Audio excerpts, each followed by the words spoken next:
Hi, I am Alok JHA and welcome to my YouTube channel. In this series, we are summarizing Upinder Singh's book and exploring it page by page to build a clear and comprehensive understanding of ancient Indian history. बच्चों, this is our third video in this series, and in the last video, we started chapter 1. We talked about changing interpretation of early Indian history. We mentioned about Kalhana, his Raj Tarangini. We also discussed why we need sources. Then we elaborated issues with ancient texts.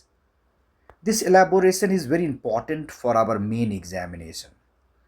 Then we talked about manuscript. We talked about major families of languages.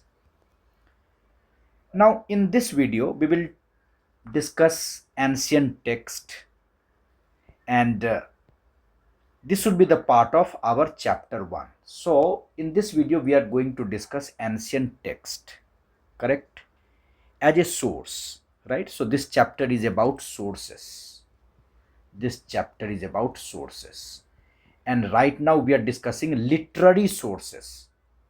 We are discussing literary sources. So, we are discussing ancient texts. We are discussing ancient texts, correct? Now, first important thing in ancient text you have to understand is we divide ancient text into two part. One is religious and second is non-religious.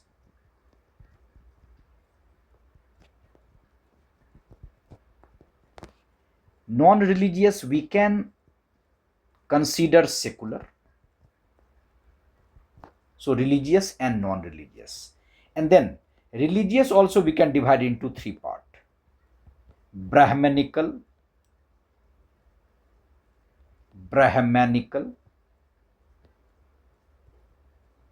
right? Then we have Buddhist, and then we have Jain. And then even Brahmanical we can divide into two parts, right? It is Shruti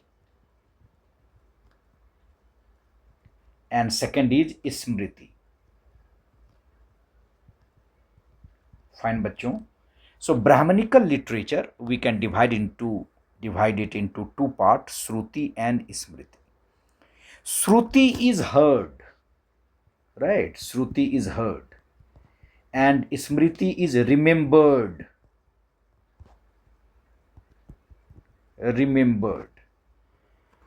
So Shruti is considered as divine revelation, directly heard by sages in deep meditation. So there is no human, element in it. So these are considered as most authoritative. Shrutis are called, right? Apauruseya. They are heard. So it is considered as most authoritative. But Smritis are remembered. They are human authored. They are less authoritative. Fine. Are you getting this clearly? Shruti and Smriti. And in Shruti, we have Vedas, right? We have Brahmanas, Aranyakas, Upanishads, and then in Smriti, we have Vedangas, Itihasas, Kavyas, Puranas, like. So, this kind of division we have, Shruti and Smriti. So, what we are going to take up? First, we are going to take up Shruti literature, or we are going to start from Vedas, right? So, first heading you can give Vedas. So first we will take up Shruti, then we can take up Smriti. Fine. These are broader divisions. So Vedas. So what all you have to remember in Vedas, that Vedas, right? We are considering it as Shruti, right? Vedas we are considering as apaurusey, not created by man. They are considered as eternal, right? So eternal, existing in all eternity. And Vedas, this term emerged derived from the word vid, and the meaning of vid is knowledge. Meaning of vid is knowledge. Fine. And remember, बच्चों, that it is generally believed, Upinder Singh suggested, that Vedas, right, has four parts, right? Vedas has four parts, right? Vedas have four parts. One is Samhita, second is Brahmanas, then you have Aranyakas, then you have Upanishads. So Vedas have four parts: one, two, three, four. This you have to remember. So these are one unit. Samhitas meaning collection. These are the mantra portion of the Vedas. Samhitas, like we say Rig Veda Samhita, Sam Veda Samhita, Yajur Veda Samhita, Athar Veda Samhita. And then in each Samhita, in each Veda, we have Brahmanas, we have Aranyakas, we have Upanishads. So this is one unit: Samhita, Brahmanas, Aranyaka, and Upanishada. So Vedas has four parts that you have to remember. And most important is Rig Veda Samhita. Rig Veda Samhita. This is more important. Right? Will you remember it? Done? Right. So you can remember some point which is mentioned right in Upinder Singh. We can mention that Vedas has the status of Shruti. Vedas has the status of Shruti. Shruti meaning that which has been heard. Vedas derived from the root vid. Meaning of vid is knowledge.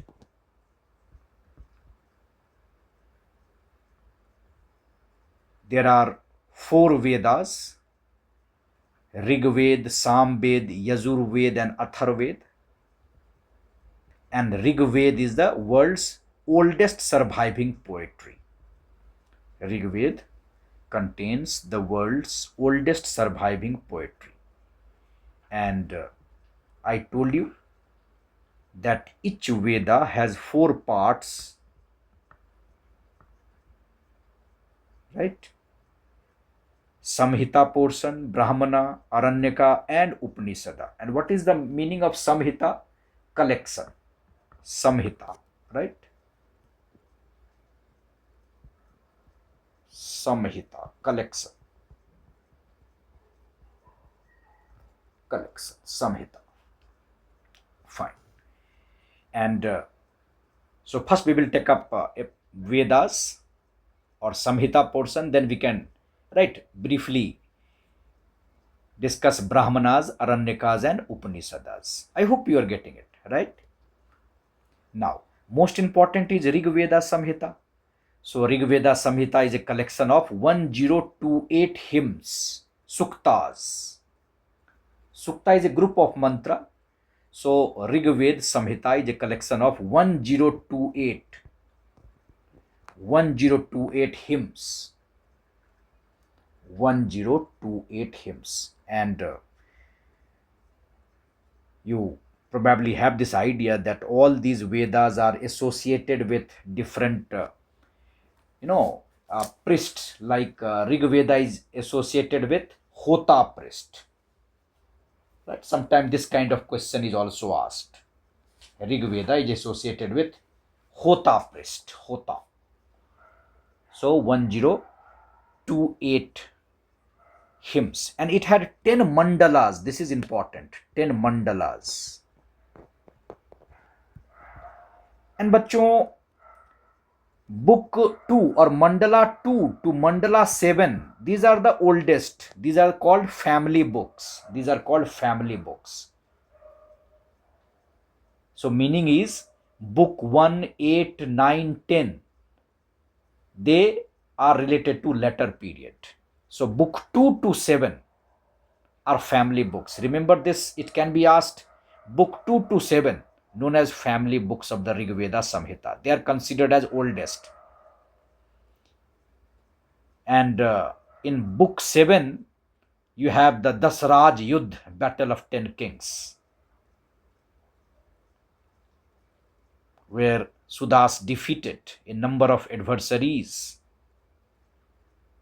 So Rig Veda Samhita had 1028 hymns and 10 mandalas, and out of 10 mandalas, book 2 to 7, they are family books. Like mandala 2 was related to Grit Samad, mandala 3 related to Vishwamitra, mandala 4 related to Vamadev, like this.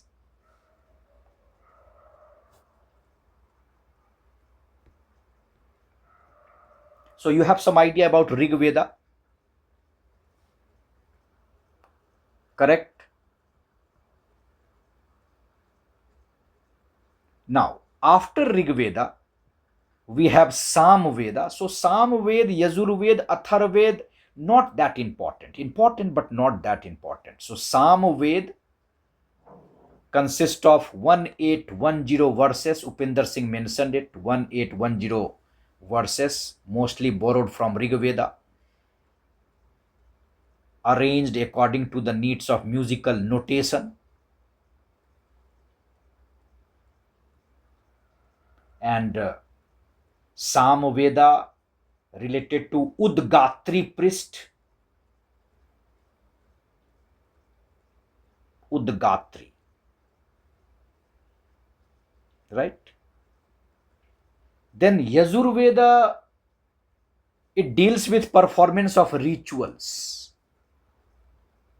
In Yajurveda, you have around 1990 mantras, but not important. 1990, around 1990 mantras. Atharveda is considered as the latest Veda, right? It is not the part of the three Veda. It contains spells, charms,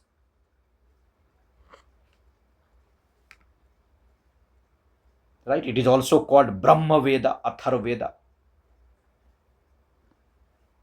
and it contains 6,000 around mantras. 6,000 mantras. So it contains non-Aryan practices. Non-Aryan practices. Fine. So you have some basic idea about Rig Veda, Sam Veda, Yajur Veda, Athar Veda. बच्चों, Upinder Singh talked about a concept called recensions or sakhas or charanas. So this is important for our examination, right? So what is this concept of recensions? Right? So recensions, have you heard about recensions, sakhas or charanas? It is said that, right, sakhas or charanas, or in English we call it recensions. Recensions, right? So these are scholastic tradition, right? So in different geographical region we have a different tradition. We have independent lineage of teachers, Guru Sishya Parampara. So in Rig Veda also we have different scholastic tradition. In Sam Veda also we have different scholastic tradition. We call it recensions. We call it, right, we call it sakhas. So in Rig Veda also we have two recensions, Sakal and Baskal. Sakal and Baskal. Even in Yajur Veda we have two recensions, Krishna and Sukla, black and white. And related to Krishna we have, right, Taiteriya, Maitreya, Kathak, Kapisthal. Then Sukla, related to Sukla we have Vaijesni, Vaijesanai, Madhyandina, Vaijesnai, Kanva. Then related to Samved also we have some recension like Kauthum, Ranayani, Jaimini. Then Atharveda also we have two recensions, Saunak, Paipalad. So these are recensions. They reflect rich diversity of Vedic tradition preserved through oral tradition in different geographical areas. So this is important, right? In Upinder Singh it is given, and this is important, bachon. This is important. So will you remember it? What I said? We have different sakhas, branches. Branches would not be the right word. Recensions, fine. So they can ask you, Sakal Sakha is related to. Your answer would be Rig Veda. Rig Veda, we have two Sakal and Vaskal, but only one is available, Sakal. So this concept is important, recension in Upinder Singh, right? So you can mention this point. You can mention this point. There are several recensions, sakhas of the Vedas, recensions, RECEN.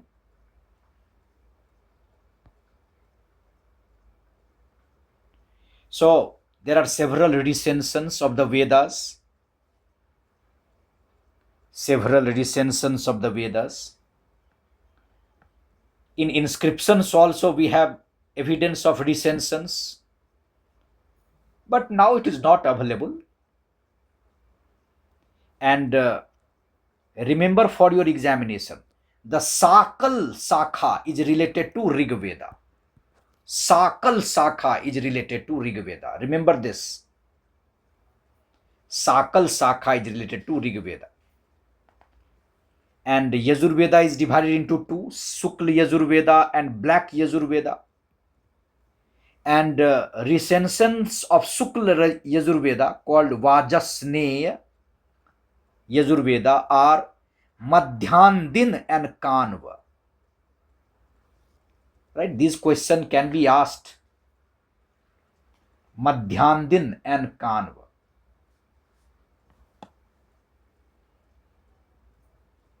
Right? So Sukla Yajurveda is called Vajasneya, and the recensions of Sukla Yajurveda are Madhyandin and Kanva. Recension of Black Yajurveda is Kathak, Kapisthal, Maitrani, Taitriya recensions. What is the difference between white and black, Sukla and Krishna?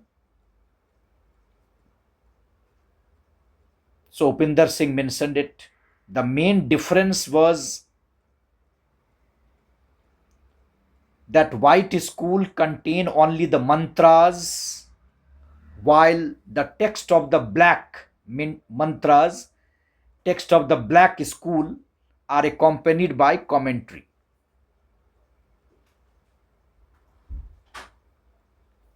And related to Atharved, we have one, right? Saunak and Paipalad. Even this can be asked. Saunak and Paipalad related to Atharved. And with Samved, we have Kauthum, Ranayaniya, Jaiminiya or Talabkar. So these are not given in many popular books. So I believe in coming examination, right, these recensions or sakhas can be asked. So we are discussing Shruti literature, and Vedas are the part of Shruti literature. And we have four Vedas: Rig Veda, Samved, Yajurveda and Atharved. And there is a concept of recensions or charan or sakhas related to Vedas. Then we can come to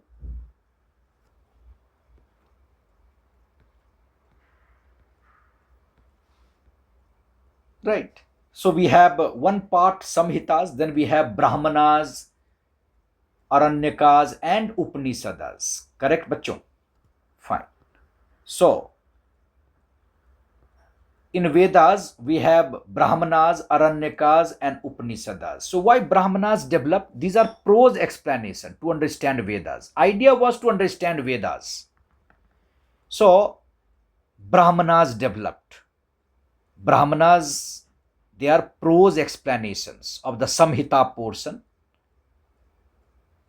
Prose explanation of Samhita portion. Right? Suppose related to Rig Veda, we have Aiteri Brahman, Kausitaki Brahman.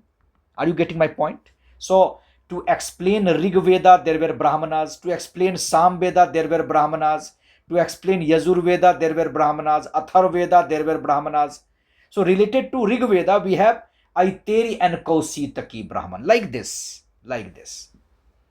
Then we have Aranyakas, they are called forest. Aranyak meaning forest.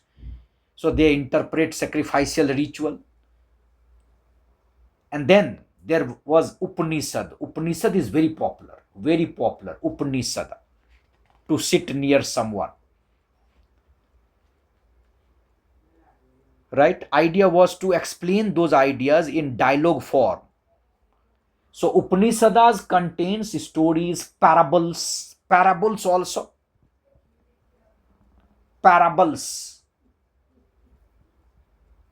Upanishads contains parables. Right? So they are secret or philosophical texts. Right? There are many popular Upanishads. I hope you have heard about Brihadaranyaka Upanishad, which was related to principle of rebirth. We have Kathopanishad. Have you heard about it? It contains Yam Nachiketa dialogue. So these kind of information, UPSC, right,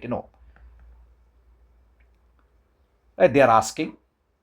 So Upinder Singh talked about 108 Upanishada and 13 are considered as principal one. It contains great variety of philosophical ideas. Remember it. Upanishads contains philosophical ideas. Right? It contains the concept of Atman, Brahman. Right? So, suppose Satyamev Jayate is mentioned in Mundakopanishad. This kind of information can be asked. So I repeat, Satyamev Jayate mentioned in Mundakopanishad. Nachiketa Yam dialogue mentioned in Kathopanishad. Tamsoma Jyotirgamaya, you can say this, is mentioned in Brihadaranyaka Upanishad. Right? So these are some information you can remember. Right? So we talked about Vedas and I said Brahmanas, Aranyakas and Upanishads. Theoretically, it was, right, they all are the part of Vedas. Then Upinder Singh talked about can we use these things as a source? This is a very important point. Can we use Vedas as a source of history? Can we use Vedas as source of history? Upinder Singh said, yes, but in a limited manner, because there is a problem of dating, chronology. They are the part of elite tradition, Brahmanical tradition. There is a problem in correlating the evidence from the Vedas with archaeology. So, Upinder Singh suggested that yes, they can be used, but right, in a limited manner, very carefully. So in optional, we discuss all this thing, and they ask question related to these areas, that whether they can be used as a source or not. Fine. Now we talked about Shruti literature. Yes, we talked about Shruti literature. Now we can talk about Smriti literature. We talked about Shruti, then we talked about Smriti. Smriti. So should we come to Smriti? Bachcho, I hope you are getting some advantage, some, some clarity. Fine? Correct. Now, coming to Smriti text. So in Smriti text, we have Vedangas, epics, Puranas, Dharma Sastras, Niti Sastras. So in Smriti, we have Vedangas, Puranas, epics, Dharma Sastras, Niti Sastras. First we will take up Vedangas. First we will take up Vedangas, and then we can take up epics. Then we can take up, right, Puranas, like this. So Upinder Singh explained all this. So Vedangas part of Smriti text. Vedangas. So Vedanga is called what? Limbs of the Vedas. There are 6 Vedangas. Limbs of the Vedas. There are 6 Vedangas. One is Shiksha. Then second is Chanda. Third is grammar, Vyakaran. Fourth is Nirukt. Fifth is ritual. And sixth is Jyotish. There are 6 Vedangas. They can ask you the meaning of it. What is the meaning of phonetics? What is the meaning of etymology? Right? And Yakshas Nirukt is very popular. Upinder Singh mentioned it. So this can be asked. Yakshas Nirukt is very important. So on Shiksha, Chanda, Vyakarana, Nirukta, Kalpa, Jyotisha, many books were written. Many books were written. Like on Vyakarana, you have Panini's Astadhyayi, Patanjali's Mahabhasya.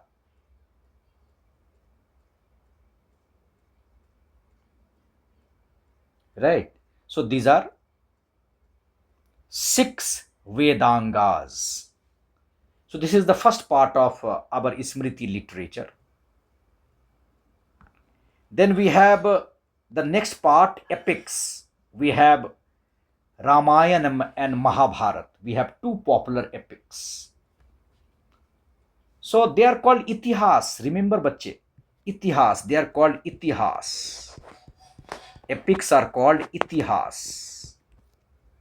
Traditional history. Ramayana is also called Kavya. They are also called Mahakavya.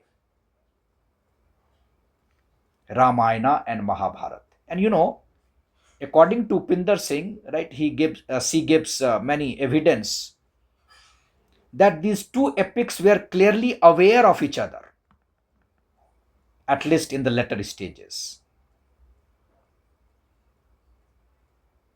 So this you have to remember, itihas. These epics are called itihas.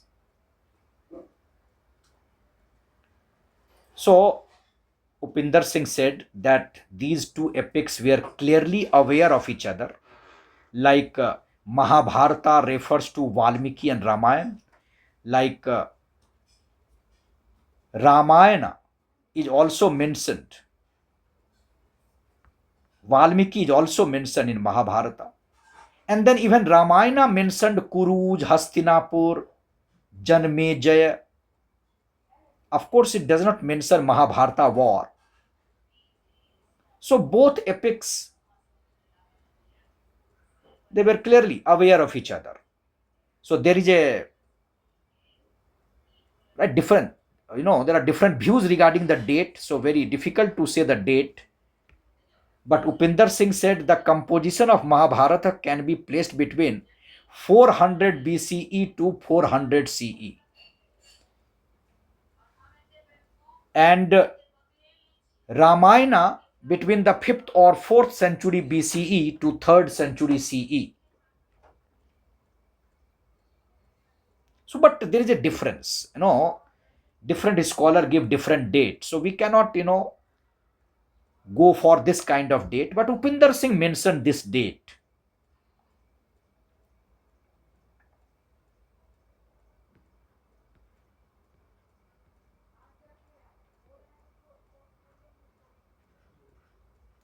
Is that correct? So I told you that epics are part of Smriti text, yes or no? And epics are called itihas. Itihas. And both the epics, they were clearly aware of each other. Then Upinder Singh mentioned something about Mahabharata, that Mahabharata consists of 18 parvas. Remember it, 18 parvas. Right? And we have archaeological evidence also. We have some excavations at Hastinapur, Kurukshetra, Panipat, Bagpat, Mathura, Bairat.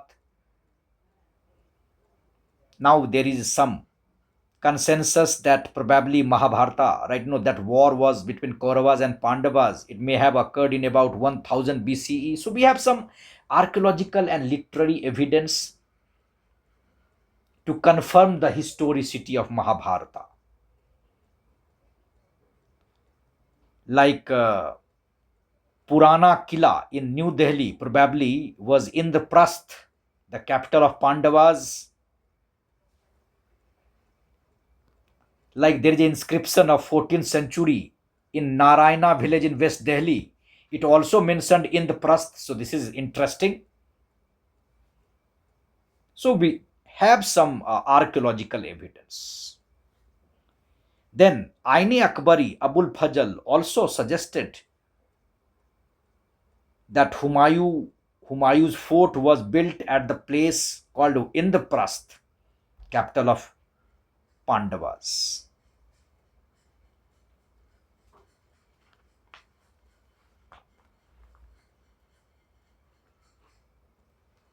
So we have now, Upinder Singh suggested that we are now getting more archaeological evidence to confirm the historicity of Mahabharata.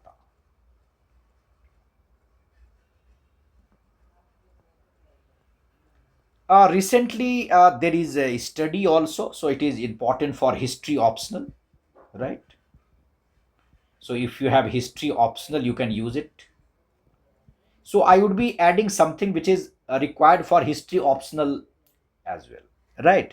So those student from history optional can use this. That James Fitzgerald has argued that Mahabharata was a Brahminical response to certain development, like increasing popularity of Buddhism, Jainism, or rise of Nandas and Mauryas. So probably Mahabharata was that right response, according to James Fitzgerald.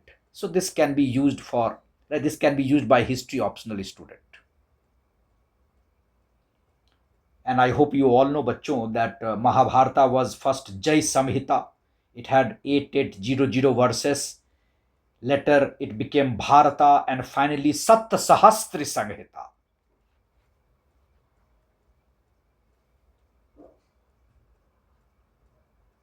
Then Ramayana, right? It also exists in different recension, like Mahabharata. Like Ramayana had northern and southern recension. Even northern recension had right different division: northeastern, northwestern, western. So even Ramayana and Mahabharata had many recensions. Many recensions.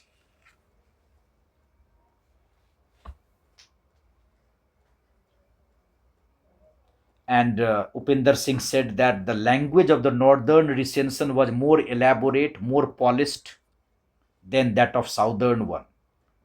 And even Ramayana is divided into seven kand. Seven kand. Mahabharata is divided into 18 parvas. Remember it? 18 parvas. 18 parvas. So Ramayana is divided into seven khand or kand books. The first is Bal Kand, last is Uttar Kand.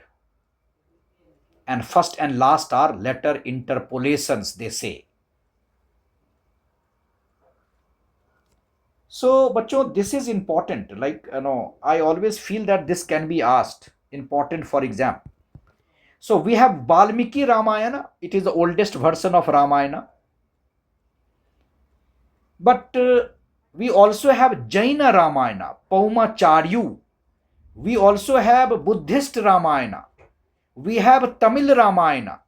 We have Ramcharitamanas of 16th century of Tulsidas. So we have different Ramayana. And in different Ramayana, we have different stories. For example, in Pauma Charyu, Ravana is presented as a tragic hero who is killed by Lakshmana, not by Rama. So we have different Ramayanas. We have innumerable version of Ramayana, oral versions also. Oral versions also. So we have different versions of Ramayana.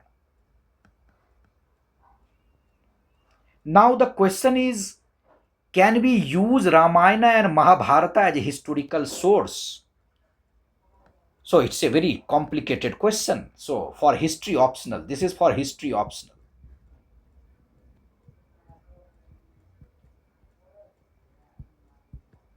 So can we use them as a historical source? Upinder Singh suggested that yes, we can use them. These are very powerful stories. We can use them. But it is necessary to identify their internal chronological layers, which is not an easy task. We have some studies, G.L. Brockington's study.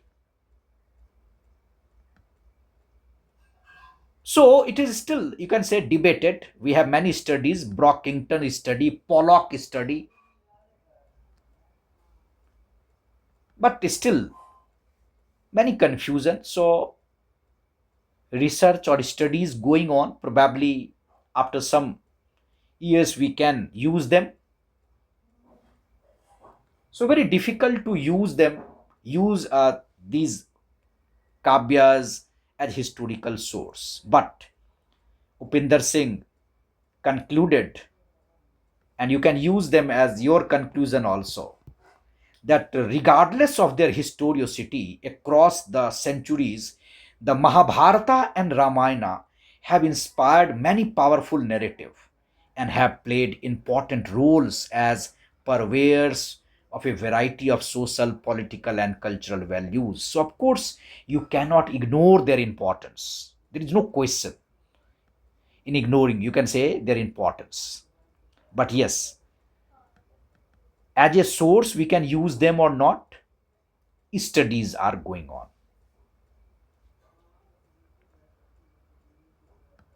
Correct. So I hope you are getting some, help. So the journey will continue, bachcho. Thank you. Thank you.